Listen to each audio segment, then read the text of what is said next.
Hail metalheads, welcome to this episode of Metal Mastication. I'm your host, Brett Hogue, and I'm here to tell you that you're unique just like everybody else.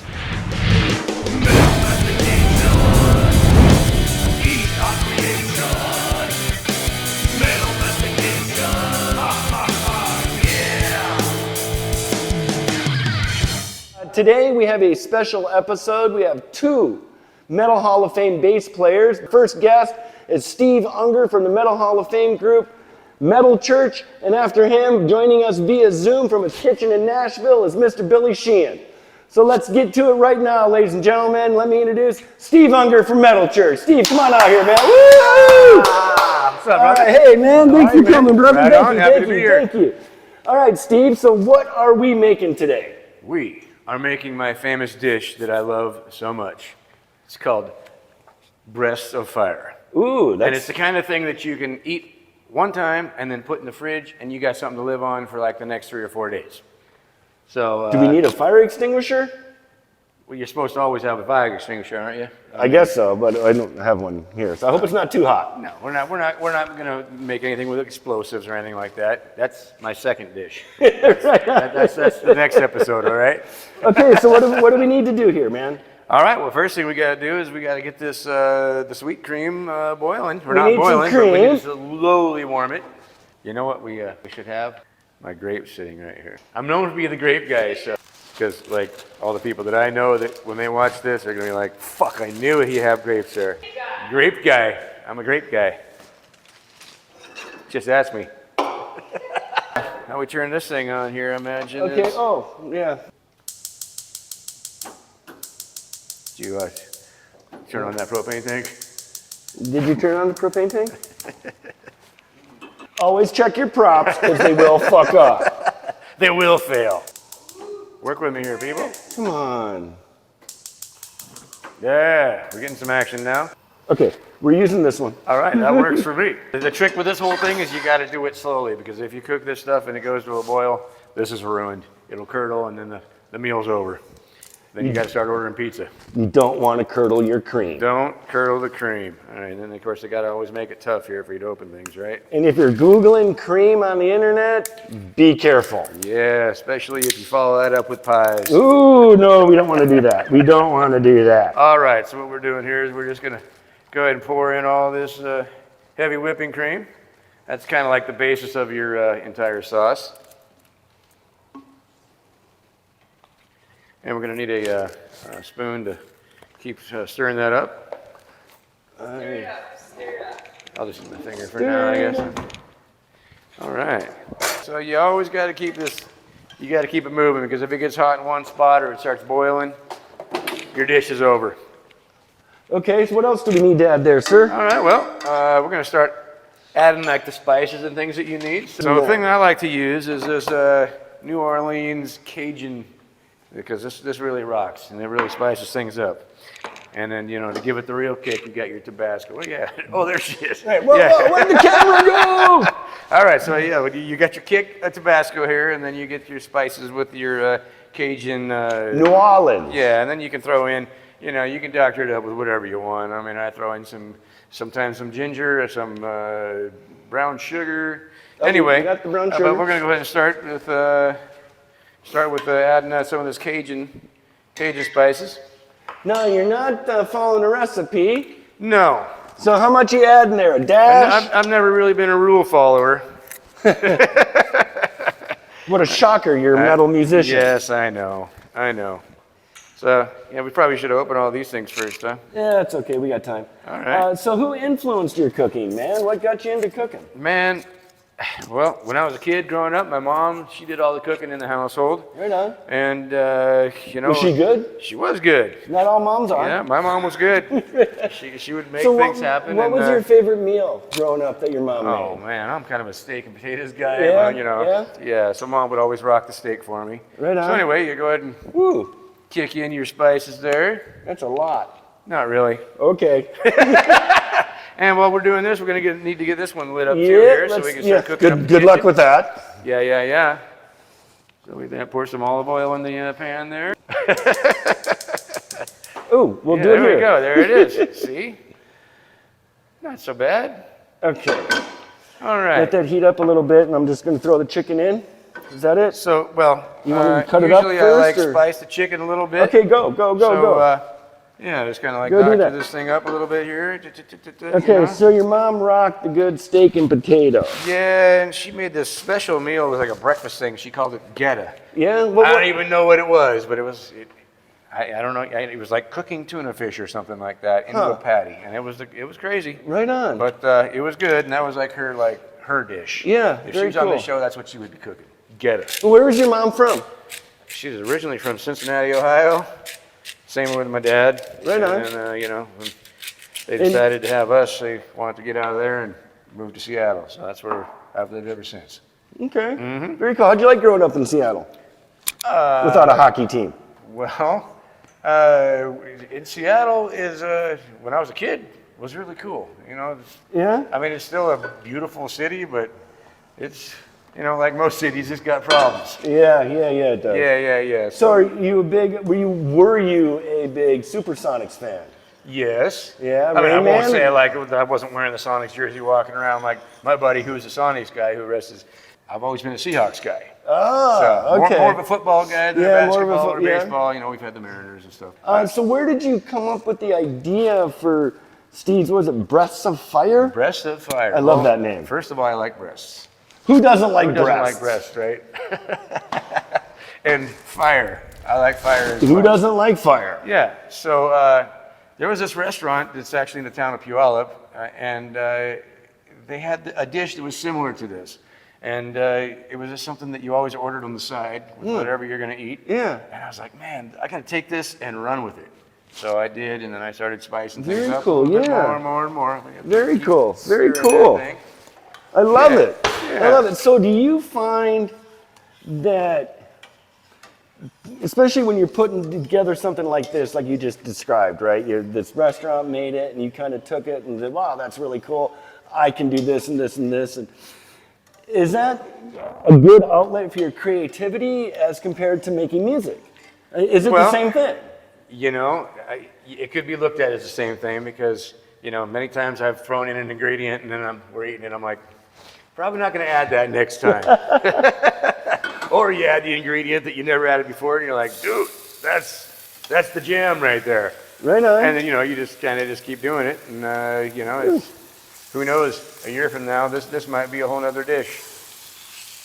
Right on. But I've been making this for a couple of years now, and it's just like one of my favorite things to have. And the nice thing about this whole thing is that you have this. It's kind of like a chicken fondue in a way. And my main thing I do with it is I put it over little baguettes of French bread. Oh, yeah. And you just dip it in there and you just have at it. But the cool thing about this stuff is you make a batch like this and you put it in the fridge. And you can eat it tomorrow. You can boil up some spaghetti or something and just throw it over. Is it too hot? All right.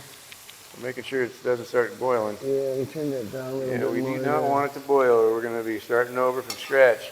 All right. So how many kids in your family? Well, I got 2 boys and 2 girls. Well, in my family. Your family. So I got me and my brother. Okay, so it's you and your brother. Is your brother and I. brother play an instrument? He does not. Any other musicians in the family? Well, my grandpa, he was the first chair violinist in the Harry James Orchestra. Wow. In Cincinnati, Ohio. And, Now, did he study classical music? I'm sure he did. I didn't get to know my grandpa very well. I met him probably 6-8 times when we'd go back for holidays, 2 weekend vacations and stuff like that. Yeah. Right on. Let's go ahead and season these a little bit more before you flip So, them. and your brother doesn't play, your mom, dad, no one else, just My you? mom plays the piano. Yeah? Yeah. Most of the music was in the family. It came from us listening to records on the record player and such. So what did you grow up listening to? Yeah, you ready for this? I'm ready. I grew up listening to Elvis Presley. Elvis! Take care of business, baby. Love it. You didn't I even love know? it. No, You I didn't didn't know. know? I didn't know. Dude, what? I love it. That's TCB, perfect. that's yeah. like, that was like the Elvis thing. Yeah, he was the first rock star He I was fell like in the love with first too, one. I man. think Yeah, he like really the first was. of rock stars. Yeah, he was incredible. Yeah, insane. He was actually my first concert too. I'm sorry, what? That was my first concert. You saw Elvis I live. saw Elvis. My mom and dad brought me to see Elvis in 1975. Where? In Seattle? 6 years old, Seattle Center Coliseum. Wow. Do you remember? Do you remember it? Yeah. What do you remember about that show? I remember that at 6 years old, I was looking at the stage going, that's what I want to do with my life. So I knew at 6 years old what I wanted to do. What kind of shape was he in when you saw him? He was it still, the thin Elvis or the fat Elvis? This was before he blew up. Yeah. This was 1975. So 75? Okay, yeah, he didn't so start 70, getting fat, 76, 77, right? You know, then he died in 77. Yeah. So he's wearing the full jumpsuit and everything, right? Oh, yeah. He came out in, I think, a blue suit, and then he did an intermission, and he came out in a red suit. Right on. Very cool. Very cool. Talk about style, right?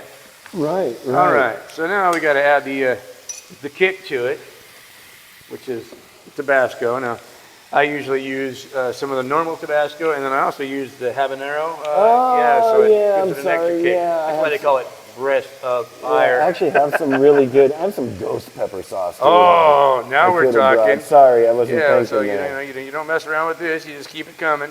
Damn. A lot of people are like, you might end up adding more. Yeah, I don't think my wife's going to be eating that. No? Come on. Maybe not. I don't know. Okay, so you see Elvis at 6. Yeah. And you're like, holy shit, that's amazing. Yeah. So then what? You had problems picking up girls, so you had to pick up a guitar? Well, How'd that happen? pretty much. You know, when I was in school, you know, I kind of got pressured into playing the violin.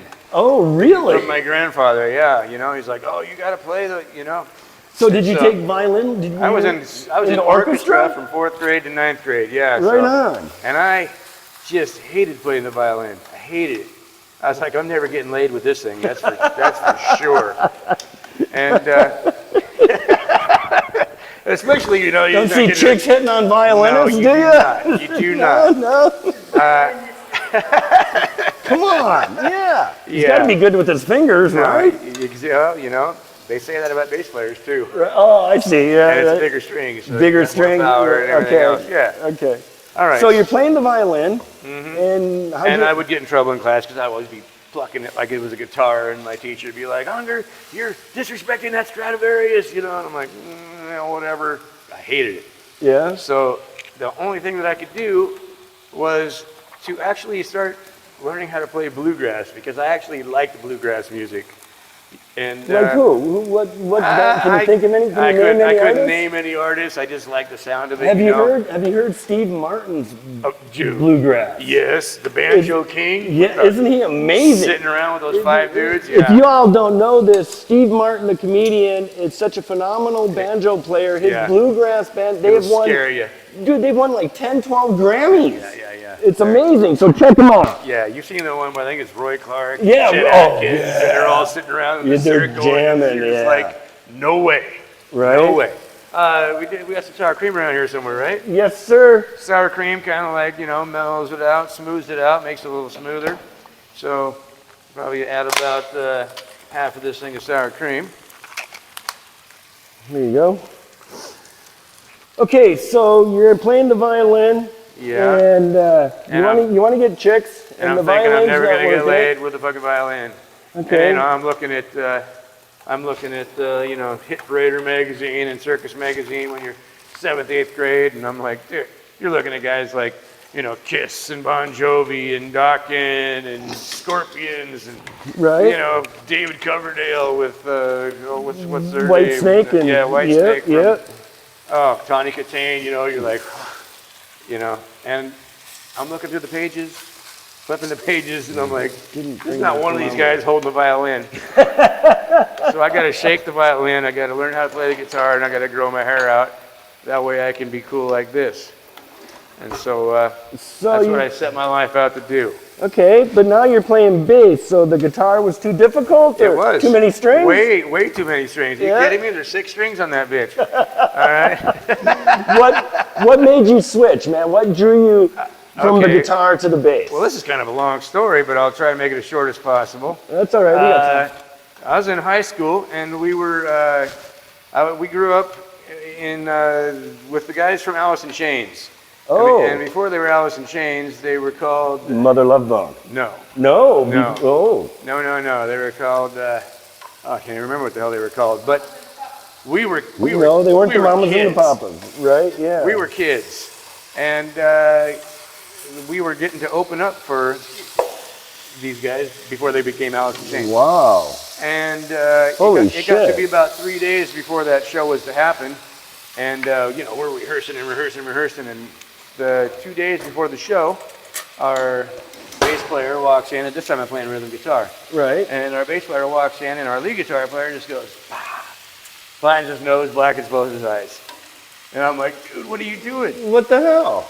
Well, I just found out that the bass player had been banging his girlfriend for like the last 6 months. Oh, yeah. Hey, if you're in a band, Yeah, don't bang yeah. your band member's girlfriend. Yeah, there's plenty of tail out there, guys. Really? You don't need to be going after the girls that belong to the guys with the guys in the band. Right. Come on. Make music. So anyway, here we got a bass player with a broken nose and black eye, and a guitar player that refused to play the show with him. So Oh. the management company was like, Steve, there's only one thing to do. You got to play the bass. And I was like, yeah, but there's only one thing. I don't play the bass. I don't have a bass. I don't have a bass amp. And they said, give us till 6 o'clock tonight. You'll have everything you need. So they did. Got a Fender P bass and a big Sun 810 cabinet, and 2 days to rehearse and learn how to play these songs on the bass. 2 days. So 2 days. you learned. Now, I was playing rhythm guitar, so it wasn't too much of a change. Yeah, what is the difference there? The difference is that you exert a lot more energy playing the bass than you do the guitar. How come? How so? Because the strings are like, you know, one string is like the size of 6 guitar strings. Okay. All right, and it just takes more, you know, more work and more effort to play the bass. And so I got it, and I was like, all right, I'm ready to go. And ran out on the stage, and the whole building shook. You know, the way we would start our show is the drummer would start, and then the bass player comes running in and starts joining in, and the guitar player comes in, and we kind of built it. And the second I walked out on stage and the entire stage shook from the bass, I was like, I'm home. Yeah. This is great. Dude, I'm telling you, that is the best thing about live music, is you got that bass and the drums, and they're thumping in your chest all night long, man. Yep. And that's how you know. Keeping you moving. Yep. You know you're listening and watching a great band, man. Yeah, exactly. Especially when they're good and they're working together, right? Yep. Do we got some brown sugar? Yeah, we do got some Yes, we brown do. sugar somewhere. Right here, huh? All right, so outside of music and making breaths of fire, Can we put a pause between there? Breasts of fire. breaths. Okay, breaths All right. of fire. Is that better? See? Much Okay, better. right, This is right gonna on. taste better just because of that. Yeah, I agree. I right. agree. right. What do you do for fun, man? You have any outside hobbies? Dude, I'm like the Action Jackson of rock and roll. I do a little bit of everything, man. I dirt bike ride. Oh, right on. I ride street bikes. I snow ski. I scuba dive. I play paintball. So what kind of street bike you got there?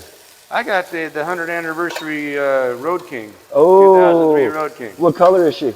Black and silver. That's the anniversary colors. Oh yeah, I bet Yeah. she's beautiful. She is. Yeah, how many miles? Oh man. Probably got about 60,000 on it now. There, I just want to make sure you were riding. Oh, well, you gotta ride. You got to ride. You gotta man. ride. So you mentioned scuba diving. Yeah. How long you been diving? Since the early 90s. Yeah, what got you into that? Or who? Or how? Well, Jacques Cousteau? I think I'm a Pisces, Yeah. so I'm supposed to like water.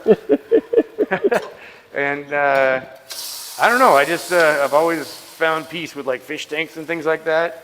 And my parents brought me to Hawaii when I was a kid. And I went snorkeling, and I was like, dude, Yeah. scuba diving's got to be like snorkeling on crack. So, Yep. yeah, It and, really is. You know, I just was like, got to do this.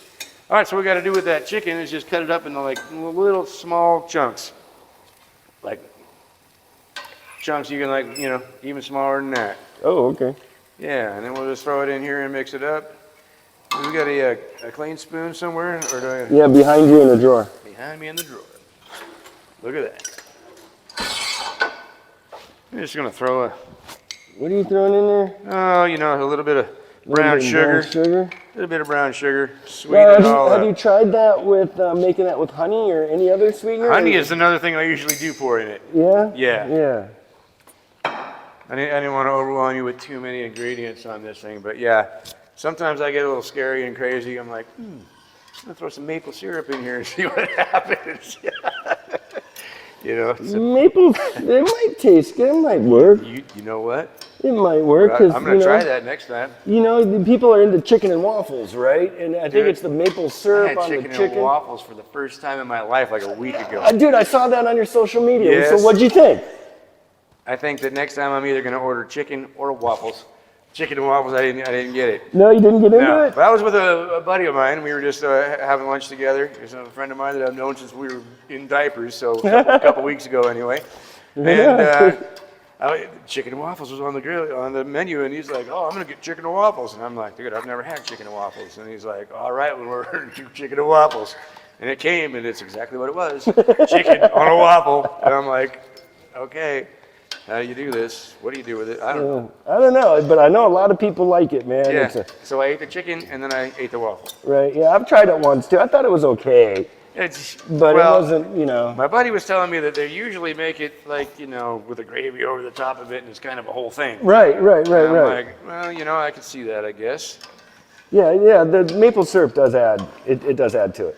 All right, moving on here, it is time for our fan question. And this question comes from a friend of mine. He's one of the biggest metal heads I've ever met. His name is Mike Plata, and he lives in, I want to say San Antonio, Texas. Yeah, that's the guy that I met when And we were out there on tour. you met him. Yeah. You got some pictures of him, and his question is, because when he saw Metal Church, apparently your sons are in a band. Yes. And they opened for you. Yes, Sin Circus. And Sin Circus is the name of that band, and Mike wants to know if Sin Circus is still around. Are they still going? What's up with them? What are they doing? Still around. They had a brand new album that they had recorded before the pandemic, and they had been putting singles out with videos, and they were just about ready to drop the whole album and go out and do the tour when the pandemic hit. So we pulled the reins back, and now we're filming new videos right now. So we're going to drop another video or two, and then drop the album, and then send them out on tour. And what is your involvement with the band? Are you producing? Are you managing? I pretty much do like the managing, you know, making sure the bookings happen. I started, I mean, they're my kids, Devin and Derek. Right, So, yeah. I mean, they came out of the womb with a guitar. That had to have pretty been much. painful for their mother. Yeah, well, she's a champ. Okay, I hope she recovered for that, man. I don't even want to know about the scars. She was a champ.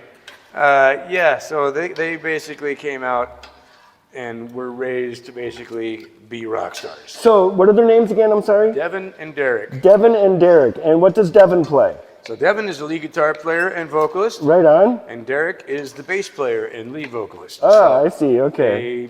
Derek sings about 70% of the songs, and Devin sings about 30% of the songs. Is he a better bass player than Dad? Yeah. Yeah, he is. You know, you asked me, you know, what my involvement is. I mean, when they were young and growing up, I was like, you know, on him and on him. I mean, I was probably like Michael Jackson's dad, but. Right? I hope you weren't that bad from the stories. No, because they actually wanted to do it. Right. So anyway, as they got older, of course, they kept getting better and better and better. And, you know, now they don't need my involvement near as much as they used to when they were growing up. You know, they're pretty much handling things on their own now. Now, do they still come to you with, like, technique questions or hey, Dad, I'm working on this riff and I'm stuck here. What do you No, think? How do usually I they get come out to of me and they're that? like, hey, Dad, remember that riff that goes like this? That you showed me? It's like, this is how you really should play it. I'm like, So they're ungrateful little bastards is what I hear. No, he just likes to fuck with his dad. Yeah, gets a laugh out of it. Okay, so Elvis was your first concert. Yep. Huge Elvis fan. You're wearing an Elvis shirt. He's got an Elvis belt buckle on, if y'all didn't catch that. Thank you very much. And I believe you have an outside project that has to do with Elvis somehow. I do. Can we, what is it? What do you do? Well, here's the thing. I can sound and sing a lot like Elvis because that's how I grew up. We're probably ready to throw these meat chunks in here at any time. Right on. Yep. So, Anyway, can you do Elvis on a fish hook? on a fish hook. Because I can do an impersonation Let's of hear it. Elvis on a fish Let's hear it. hook. I want to hear it. Okay, this is from Rob Schneider of SNL. I stole this from you, Rob, way back in the 80s. Thank you very much. It's the only impersonation I do. It's Elvis Presley on a fish hook, ladies and gentlemen. And it goes like this. Thank you very much. That's a pretty good impression. Elvis on a fish hook. Got to get the lip moving. You need a suit now. I know. So let's hear you out because you sound like him. Oh man. So yeah, go ahead and throw all that in there, but maybe like 2/3 of that in there. Okay. So what do you do with Elvis? So I wanted to do a show. It's not I'm not doing an Elvis impersonation show. I didn't want to be an impersonator because that's the last thing in the world needs is another Elvis impersonator. I wanted to do a tribute show that was a tribute to the king, but I wanted it to be so much different than any other show that's out there. So I had this idea that what if the king didn't die in 77? What if he survived his heart attack and he lived on in the 80s? What would he be doing? What would his show be like? So my show, The King Very Alive in cool. '85, Great idea. it starts off August 17th, 1977. You're coming out of the bathroom. Well, I'm coming out of the hospital. Okay. Yeah, so the show starts. It's pretty cool. The show starts with a video that shows, Elvis growing up, a little boy, the 50s Elvis, 60s Elvis, 68 comeback tour Elvis, other jumpsuit Elvis, and then the end tragic story everybody knows where Elvis passes away from a heart attack, and then the video stops and shakes. Yeah. And then we recreated a emergency room scene where they're saving Elvis's life. Oh, wow. And that's on film, right? That's filmed? Yeah, this is playing on the screen behind the stage. And You didn't see that. that did not happen. Did we got some pepper? Yeah, we do. We're going to add some pepper to this thing, too. Okay, go back to Elvis. now. Anyway, so back to the thing here. As the end of the Elvis story, as everybody knows it happens, we then come in with a recreated emergency room scene where the doctors save him, and then it goes on to the next scene where you see Elvis, which is actually me now, Right. full jumpsuit, working out like running on a treadmill, lifting weights, doing sit-ups and push-ups and everything like that. So it's the idea he's getting himself in shape. You got the Elvis reaching into the freezer and throwing away all the peanut butter and ice cream and things. So wait a minute now. So when you're doing this montage of getting in shape, are you playing? We got Survivor going on in the background. How did you here? know? It's gotta be, right? Because it just needed to be, right? Right. So yes. Okay, so after what happens next? So then, the lights go down, and everybody now has an idea how the show is going to be. Because otherwise, we come out and we're doing in an Elvis suit, singing Elvis, but we're singing 80 songs, and they're like, "What the hell's going on?" Yeah, what do you mean 80s Yeah. songs? Like what? What are you Oh, singing? man. Devo? No, we do cool stuff. Oh, okay. No, we do like Whitesnake, Give Me All Your Love Tonight, Whole Lotta Rosie from AC/DC. Oh, wow. My God, what else do we do? Hold the Line by Toto.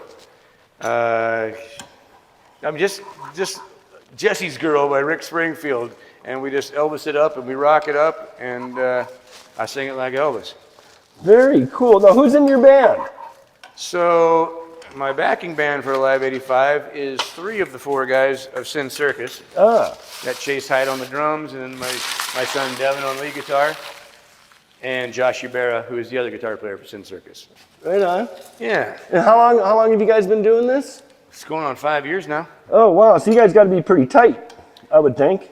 The show is pretty cool. Yeah? How often are you performing this? I usually do, 3 shows, 4 shows a month. Oh, wow. But right now that Metal Church is on a little bit of a hold, I'm booking up the summer. So there will be a lot of Alive 85 dates coming around the country.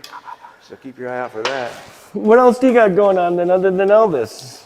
Oh, let's see here. Well, I'm playing bass for Autograph right now. Autograph? Wait Yeah, a minute. You mean Autograph the band from the 80s? Yeah, turn up the radio guys. Wow. So how'd you end up playing with them? Well, unfortunately, Randy Rand passed away a couple years ago. Sadly, And, this is true. Yeah. They had just recorded a brand new album, and the band was set to go out on tour. They had tour dates, and like 3 weeks before this tour was to happen, Randy Rand passed away. And so the guys, I think I was their first phone call. Yeah? And I was like, all right, I'm on my way down. And they're like, okay, well, seriously, when do you want to come and do get together? And I was like, I just booked a flight for Thursday. I'll be there in 2 days. So I flew down 2 days after the phone conversation, and we got in a rehearsal room and just started. So you're one of those guys that you learned their entire set in like a day? I was an Autograph fan as a kid, so I knew a lot of the music. The only stuff I really had to learn was the brand new stuff. Right on. Off the new album. Very cool. And of course, we're only playing 3 or 4 songs off the new album, so right. I really only had to learn 3 or 4 songs. Other than that, I knew the songs that the band played. I just had to sit down and go, oh, okay, that's how you play. Yeah, right. 'Cause once I know a song, I can play a song. Yeah? Well, I mean, not once I know it in my head, I know what's coming up next. Man, this is looking good. Okay, so right. What else do you got going on? My side hustle is my original band that I got. It's called One and Done. One and Done. Wait a minute, where'd you come up with that name? One, and what's it for? Well, you can leave it open to interpretation. Because, okay. One and Done could be, you could be a one-pump wonder. No. Or, you could be a one album and the band's done. It could be, you're so good at what you do, it's one take in the studio and you're done. Could be a playoff game? It could be anything, yes, exactly. That's the first thing I thought of, was playoff game. So the idea of the name is to make people ask, like, what the hell is that name? What does that even mean? Yeah. So anyway, we just finished our album. Yeah. And we're getting ready to shoot some videos. All original music, I'm assuming? All original music, yep. And who's in this band? Oh, man. Me. Okay. Other than you, sir. Well, we got 2 guitar players, Tommy Steinley and Ron Leonardi. And Ron is actually the keyboard player for the Alive 85 show, but for this band, he plays the guitar. Okay. Yeah, and Chase from Sin Circus and Alive 85 plays the drums for this. Very cool. Yeah. Very cool. So how many albums have you done then with One and Done? We just finished the first. Just the first one? The first one, yep. Okay. And when's it coming out? When's it going to be ready? Well, we're going to shoot a video or 2 first, and probably do that here in the next 2-3 months, because we just got the mastered copies of the album back, so that's awesome. It's in the tank. So now we just next step is a couple of videos, and then we're going to hit some tour dates. Right on. Go out and play some shows. Right on. Because what good is a band if you're not going to go out and play shows? That's a fact, man. I don't understand bands that do that, but some guys are just studio cats, and Hey, Steely Dan made a career out of it. Yeah, but Steely Dan was back in the day when you could make a career out of being a studio cat. Yeah. And Walter Becker's an amazing guitar player. So, Yeah. So you're going on tour. He flew into town from Seattle to shoot this episode, but that's not the only reason he's here. He's actually leaving out of LAX on the 3rd, right? Yep. And you're going on tour with who? My friend's band, Dan Crenshaw from Garden of Eden. He called me about 2 weeks ago, and he was like, dude, my bass player, I'm on a tour, and I got 14 dates in the UK, and my bass player can't get his passport. You're the only guy that can pull this off. And I'm like, all right, I love him, so he's one of my good friends. And so that's what we're doing. I'm leaving out of here. And where's the tour? It's 12 or 14 days through England. Through England? Just the UK? Just the UK. Yeah, Very which cool. to me is weird. But, I mean, because usually, like, when we go to the Metal Church, we play 2 or 3 shows in England, and then we move on to, France and Germany and all the other places that are over there. But so what's your favorite country to play in and why? whoa, man. Can you pick one? Man, I did a tour over in Thailand. Oh wow! It's like probably the greatest place on earth, I think. Yeah? It Yeah. wasn't too hot and humid for you? I don't mind hot and humid. I kind of like it. I like beach and I like water. Yeah? And the And food? The food is amazing. Yeah. And the thing that's the most amazing is our money is like 32 to 1. Right, right. So you can go over there with, $1,000 in your pocket and live like a king for a month. Very cool. You know? Very cool. So I don't know if you want to do this or not, but what the fuck? You only live once. Exactly. Where was your worst audience? What was your worst experience on stage and why? Man, I don't think I've had a bad show because of the audience. I think the worst show that I personally had was a show we were playing at the House of Blues in Chicago.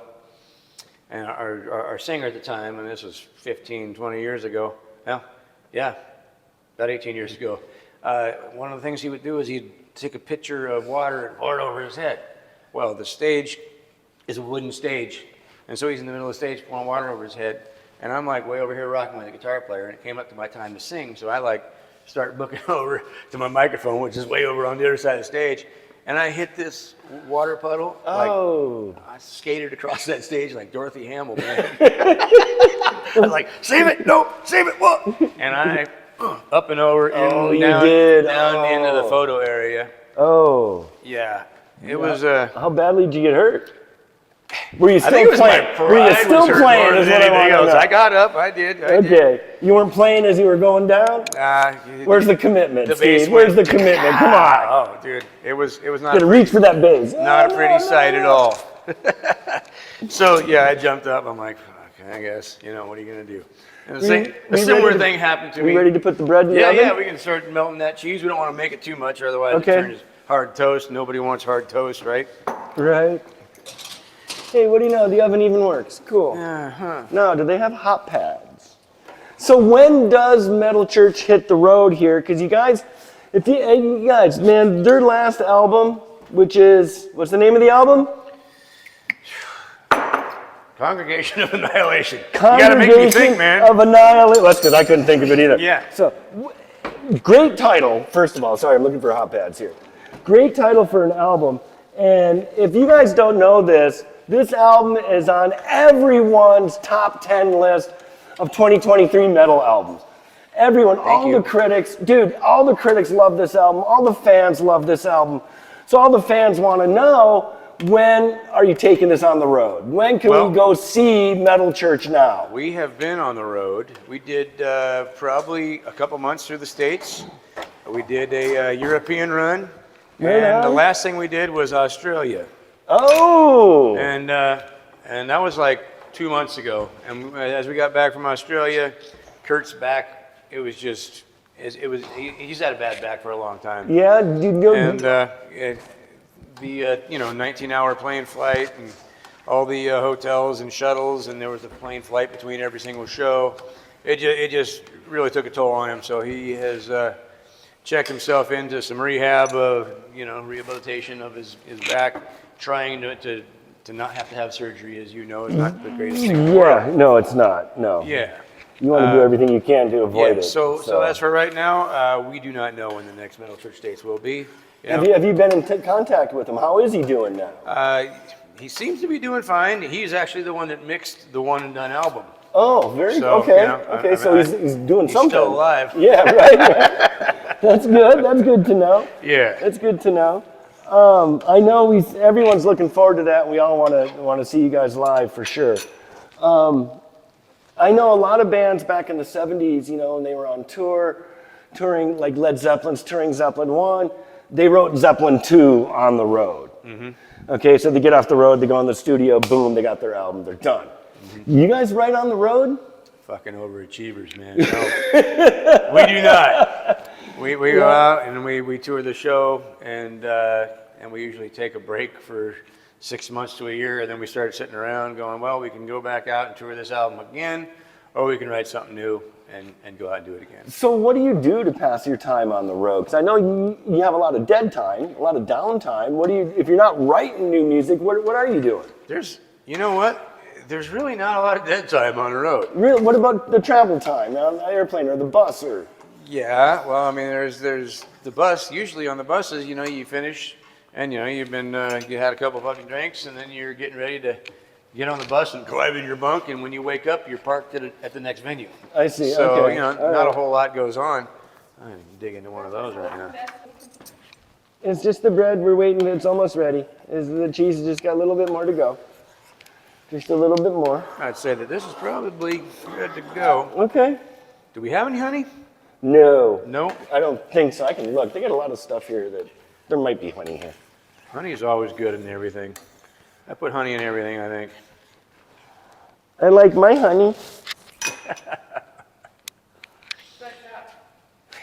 So, yeah, as far as Metal Church, I just don't know. I can't say, Obviously, we can't tour with Kurt broken. Right, yeah, that's a shame. That's too bad. Let's all hope he heals quickly and well. For sure. Do you know what he did? How did he injure his back? Do you know? I have no idea. No, that looks like honey, but I don't think it is. We're not going to try that. Okay, no honey. I like to live dangerously, but that's yeah, no honey. my pay scale, I think. No honey. Okay, so when I'm cleaning the house, or let's do something we all do. Okay, so when I'm on the road here in LA, like I'm driving to pick you up at the airport, right? I'm listening to Metal Church. Not just today because I was picking them up. I actually do listen to Metal Church. So when you're driving around Seattle, what are you listening to? Oh, man. Lately, I've been listening to the one and done stuff because we get the mixes back, and it's like you got to listen to them on the headphones, and then you got to listen to them in the car. You got to listen to them on every different thing that the regular people are going to be listening to your music on. And so you need to, communicate back and forth with Kurt's the one who's mixing it. So, he sends us mixes, and then we have like 3-4 days to listen to it, make any changes, and then we send it back, and then he does what he does to it. He changes the mix, sends us another one, so then I drive around for another 2-3 days listening to it. So I'm kind of one and done out right now. Right. But you know all the songs. Oh, I know them. Yeah. So who's your favorite band? Is it still Kiss? Kiss has been my favorite band since I was like, barely walking. So who's your guy? Well, Halloween, who was Steve for Halloween? Because I was Ace. I was always Gene. Gene? Bass player. Just because I could do his makeup the best. Oh, yeah. Not that he's my favorite in the band or anything. Yeah, just the makeup. Just his makeup was the coolest. So I would always dress up as Gene. I did Peter Criss one time. That's cool makeup too. A little bit harder. Yeah. A little bit harder. Yeah. No, I was always Ace. So. And the crazy thing is you would think Paul Stanley's would be the easiest. Right? It's just one star. One star. Yeah. You ever tried to draw a perfect star on a face? No. Yeah.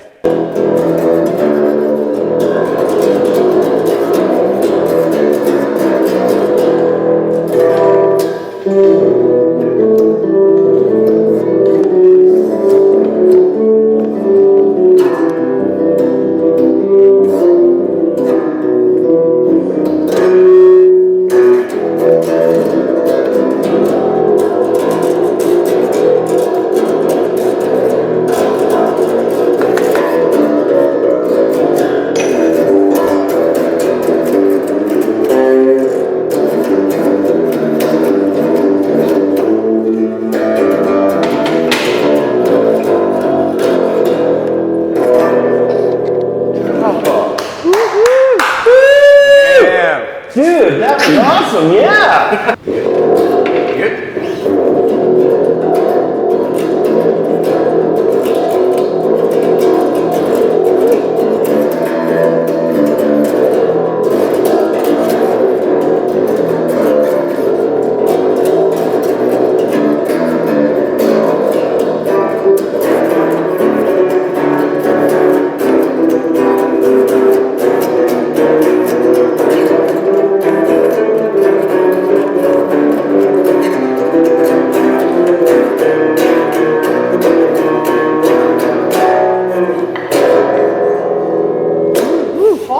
Dude, that was awesome! Holy shit! Have you thought about being? We got the cream sauce. We got sour cream in there. We got Parmesan cheese on the bread. Yep. What's up with the grapes, dude? When are they going in? Oh, well, the grapes are part of my signature dish. They're for me. Oh, I see. Yeah. So you got a thing for grapes, do you? Kind of a grape fetish in a way. Yeah. Do we want to know what you do with them? Well, the most thing that I do is eat, but there's other things that you can do with a grape. I see. Have you ever frozen them and eaten them like that? Hell yeah. Those are good, aren't they? And freeze them and throw them at people. That too. Hell yeah, especially with two boys. Mm-hmm. You know, that house was popping. We grew up with paintball guns and, you know, Right on. airsoft guns and shit, so we were always whacking each other with shit. Hell yeah. Okay, We're gonna eat. All right, let's do it. Let's eat this up, baby. All right. Here's So, our bread over what are here. we going to do, dish it up in here? Yeah, I was gonna put the sauce Got a in. ladle or something like Yeah, ladle. You want everything, man. Fuck. I have an ice cream scooper. Well, that'll work. That'll work. Don't try this at home, kids. We gotta bring more utensils. Oh, yeah. Boom. Oh, that looks awesome. There's a one. Oh, yes, we do have a second guest today, ladies and gentlemen. I'm proud to announce that Mr. Billy Sheehan, who's on tour with Mr. Big right now, he's taking a little respite. He's at home in Nashville in his kitchen waiting for us via Zoom. And sadly, it is after 4 o'clock. We only have the studio till 4. We ran out of time again, Billy. I'm so sorry. We're going to have to bump you. Sorry, Billy. And we'll look forward to getting you on next time, Mr. Sheehan. Thank you so much for your patience.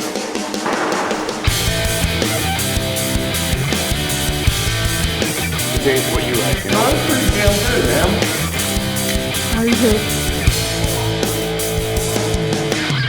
All right, where are we signing? Anywhere you want to, man. Anywhere you want. Front, back, side, I don't Told care. you I'm a breast man. Ooh.